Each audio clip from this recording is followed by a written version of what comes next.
Assalamualaikum warahmatullahi wabarakatuh. Perkenalkan, nama saya Serti Elvina. Saya mahasiswi tingkat 3 dari Prodi D3 Keperawatan Belitung.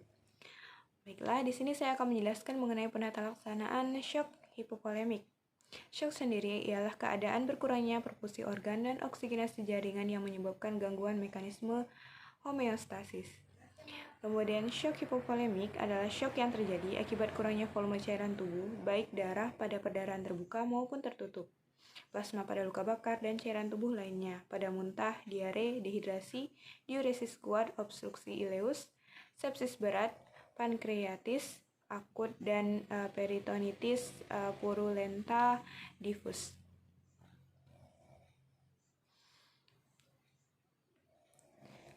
Kemudian pada shock hipovolemik, jantung akan tetap sehat dan kuat, kecuali jika miokard sudah mengalami hipoksia karena perfusi yang sangat berkurang. Kemudian respon tubuh terhadap perdarahan bergantung pada volume, kecepatan, dan lama perdarahan. Bila volume intravaskuler berkurang, tubuh akan selalu berusaha untuk mempertahankan perfusi OJP atau otak, jantung, serta paru dengan mengorbankan perfusi organ lain seperti ginjal, hati, dan kulit. Kemudian akan terjadi perubahan-perubahan hormonal melalui sistem renin, angiotenin, aldosteron, sistem ADH, dan sistem saraf simpatis. Kemudian cairan intestinal akan masuk ke dalam pembuluh darah untuk mengembalikan volume intravaskuler sehingga terjadi hemodilusi atau dilusi plasma protein dan hematokrit dan dehidrasi interstitial. Nah, kemudian untuk etiologi ada burns atau luka bakar, kemudian muntah dan diare, kemudian 3 trauma, kehilangan sekitar 1,5 atau lebih dari jumlah normal darah dalam tubuh. Kemudian untuk manifestasi klinis yaitu agitasi, nafas cepat dan akral dingin, lemah dan wajah warna kulit pucat, penurunan konsentrasi dan kesadaran, penurunan atau tidak ada keluaran urin, dan berkeringat. Kemudian untuk pemeriksaan, hasil kajian dari manifestasi klinis menunjukkan tanda-tanda shock termasuk tekanan darah rendah, suhu tubuh rendah, denyut nadi cepat, lemah, akral dingin, dan kulit pucat. Kemudian pada tes yang dilakukan meliputi kimia darah, termasuk tes fungsi ginjal, hitung darah lengkap, CT scan, USG, atau X-ray pada daerah trauma. Kemudian kateterisasi urin, bung ditempatkan di dalam kandung kemih untuk mengatur output urin. Kemudian untuk penata laksanaannya pada shock hipovolemik karena perdarahan ada klasifikasi shock, yaitu yang pertama kehilangan volume darah kurang dari 15% klinis. Kemudian untuk penemuan klinisnya hanya takikardia minimal kurang dari 100 kali per menit. Kemudian pengelolaannya tidak perlu penggantian volume. Untuk klasifikasi shock kedua, kehilangan volume darah 15-30%. Kemudian penemuan klinisnya yaitu takikardi 100-120 kali per menit, tachypnea 20-30 kali per menit, penurunan pulse pressure, kemudian penurunan produksi urin yaitu 20-30 cc per jam.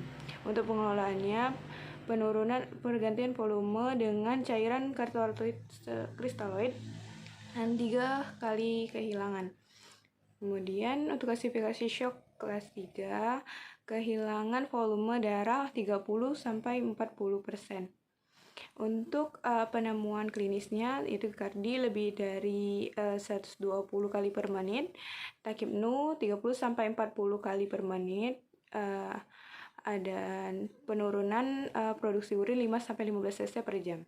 Kemudian untuk pengelolaannya, penggantian volume dengan cara cairan kristaloid dan darah. Kemudian untuk klasifikasi shock yang keempat yaitu kehilangan volume darah lebih dari 40%.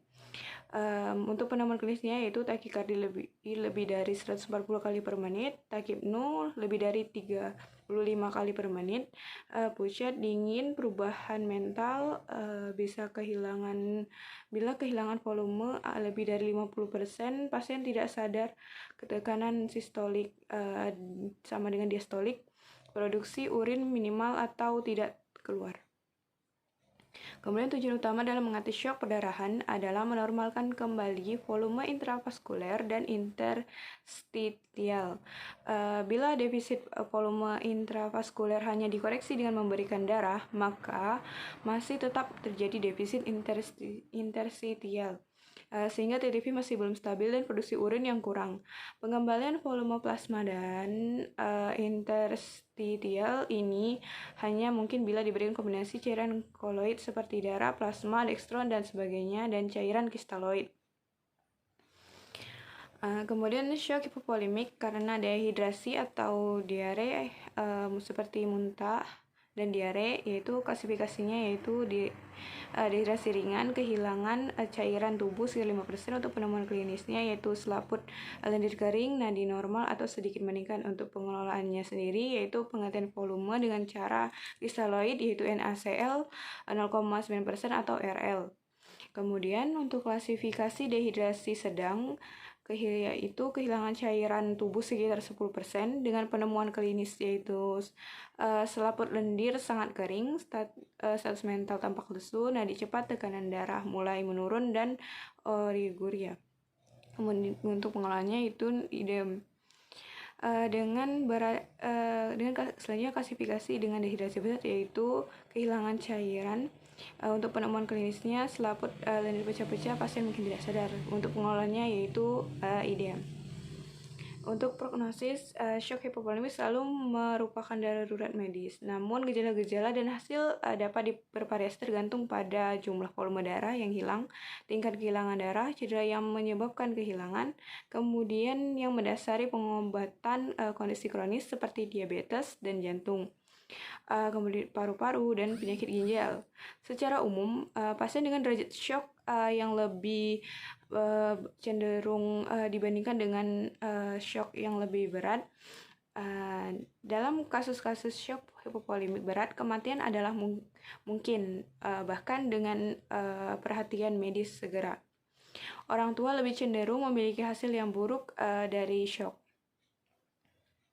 Untuk komplikasinya di shock hipovolemik yaitu kerusakan ginjal, kerusakan otak, gangren dari lengan atau kaki, kemudian kadang-kadang mengarah ke amputasi dan serangan jantung.